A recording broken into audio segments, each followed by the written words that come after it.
Alam niyo ba mga lods, pakinggan niyo yung background. Roll smooth with a bang. Please lang ngayon kitang pakinggan, manahimik ka na Kasi wala na kasi siya Mark Maglasan. Sige na, naninig ko na yan. Ano yan? Well, i-flex ko lang.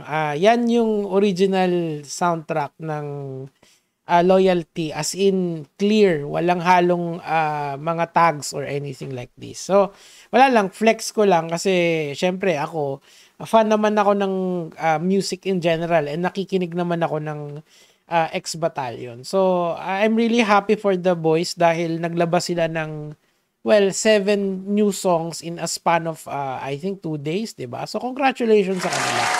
Ngayon, ako kasi, I will admit na yung kasi nung araw kasi, naalala nyo nung pandemic nun, diba? Gumawa ako ng review against ibig sabihin, hindi maganda yung review ko nagbinigay sa kanya kay King Prom D kasi nga mumble rap yung style niya so hindi ko masyadong na-appreciate yung ganong style pero nagkaroon ako ng realization na na-realize ko na alam mo pala ang music kasi nasa parang beauty yan di ba sinasabi nila beauty is in the eyes of the beholder so kanya-kanyang tenga, kanya-kanyang taste tayo. Pero mamaya natin pag-uusapan yun. I will circle back to that. Pag-uusapan muna natin yung walang kamatayan. Teka, pe-play ko to kasi maganda tong song na to. Sinabi mo na yan ang una. I just see loyalty. Yeah, yeah. And sana gawa nila ang music video. Loyalty for me. Yeah. Please come. Huwag ka munang lumapit, ayaw mo na kita na kausapin.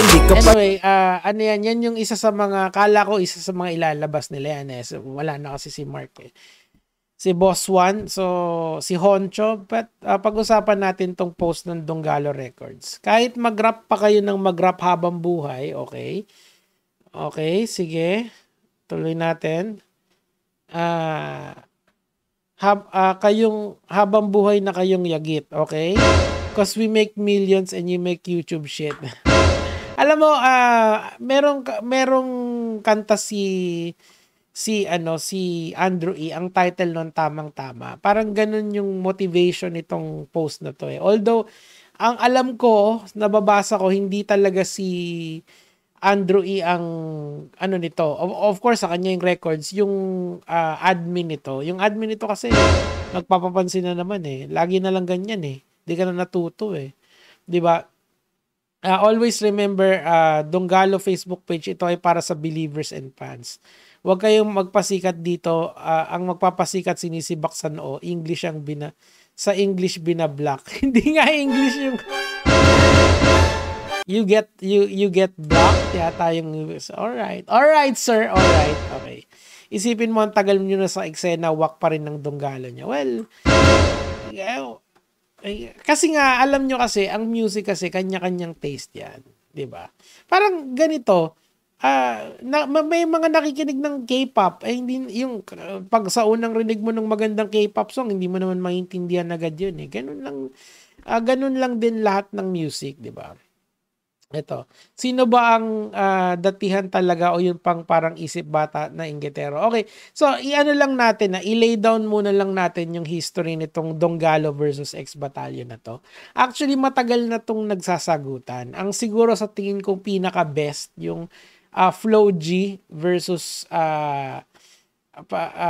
Sixth Threat. Kasi Donggalo kasi si Sixth Threat tapos sabay si Flow G naman of course wala na sila dun sa Viva na label nila so independent sila. So nagsasagutan sila and both are very good artists. Pero hanggang yun lang yung naalala kong magandang dinulot nung etong tirahan ng Donggalo na to. Pero yung kunyari narinig nyo na ba yung kanta ni Charlie Mac? Ayoko na lang anuhin. Para sa akin lang naman kasi sabi ko nga sa inyo, ang music kasi may subjectivity factor dyan Baka nagagandahan kayo. Sige. Pero ang akin lang kasi, now I wanna circle back dun sa sinabi ko kay kanina to, kay King Prom D. Nung araw kasi parang di ko nagigets mumble rap Pero eventually, I've learned to appreciate yung mumble rap. Paano? parang pagka hindi mo alam yung lyrics, di ba? You mumble the song. Parang sabi ko siguro ganun yung idea nito. You know, maganda yung ibang mga kanta ni King Pramdi. Halimbawa, yung Biyaheng Mabilis. Yung Kagiwa-Kagiwa, nakakatuwa yun. Napaka-catchy nun.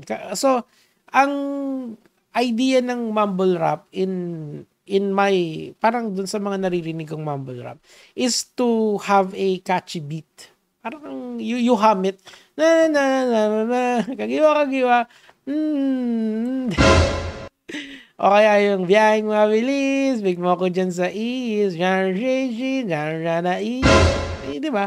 You don't know the lyrics of the song, but you kinda go with the flow with it. So I think yun yung kinaiba ng lyrical rap sa mumble rap. But you know, I've learned to appreciate it, and mas nagiging mas nakukuha ko na yung mga lumalabas na bago ngayon. I have more appreciation sa kanila, 'di ba? Because that's how you appreciate yung mga bagong labas, yung mga artist na lumalabas ngayon, 'di ba?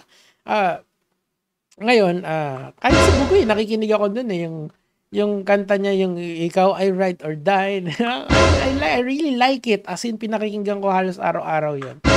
Yung, I don't know why, but I just like it. Ako, alam niyo naman, dinidibang ko yan si Koy Koy, di ba? But still, kung music lang yung usapan, I know how to appreciate music. Now, ang nakakasad talaga dito kasi, Donggalo Records is a label. Hindi na lang sila maging masaya sa mga kapwa nila artist, di ba? Why? Why do you have to do this? Like, wala sila talagang walang magawa. Alam mo yun? Nagtitrip ba kayo? Ay, nako. Tamang-tama, pwede na silang maging alalay ni Andrew E, di ba? Yan, actually, lyrics to nung tamang-tama ni Andrew E, di ba? But I'm not into it na in the sense na porke ba, ito ba yung yung kay Charlie Mac? Sana hindi ito. Oo, yun niya. Wapakels. Bahala na lang kayong makinig niyan. Ito, papakita ko lang sa inyo. Bahala na lang kayo. It's not for me. Oh, yun. Yung sasabihin ko ito. Wala silang tanga-tangang rapper ata maging showbiz Donggalo since day one. Okay. Showbiz rapper kasi Casey Montero and Pooch from album Porno daw. Okay. Aral Ambag Legacy, labas-labas din ng kanta mga sir. Oh. Merong dyan eto sino to? Nakalimutan ko na. Tinira din ako niyan about kay dun sa mga YouTubers na kalaban ko. So hindi ko na lang pinansin kasi yun, alam ko nasa battle rap pa siya nun Bangag admin nito, iyakin. Huwag kang tanga-tangang rapper. Atat kami maging showbiz.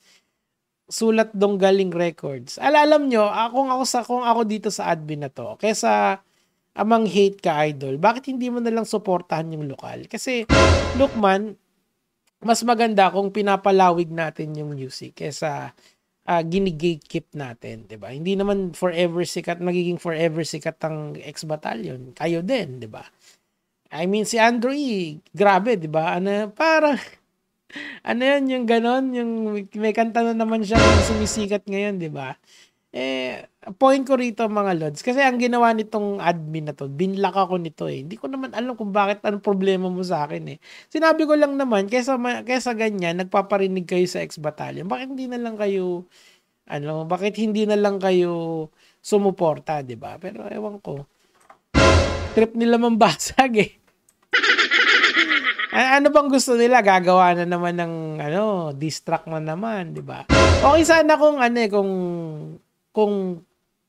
talagang sino ba itatapat ng Donggalo sa grupo? Kunyari X-Battalion versus isang grupo sa Donggalo. Bukod sa Salbakuta. May nabasa ako dito ilalabas daw na diss track daw, as in yung track. Ilalabas daw ni Foreman. Ay nako, Donggalo Records. Anyway mga kamads, mga kaibigan, I just wanna cover this dahil binlock ako Okay lang naman sa akin yun. Deserve ko naman siguro dahil ako ay nangungulit sa kanila. Pero sana lang wag sanang puro hate. Showbiz rapper.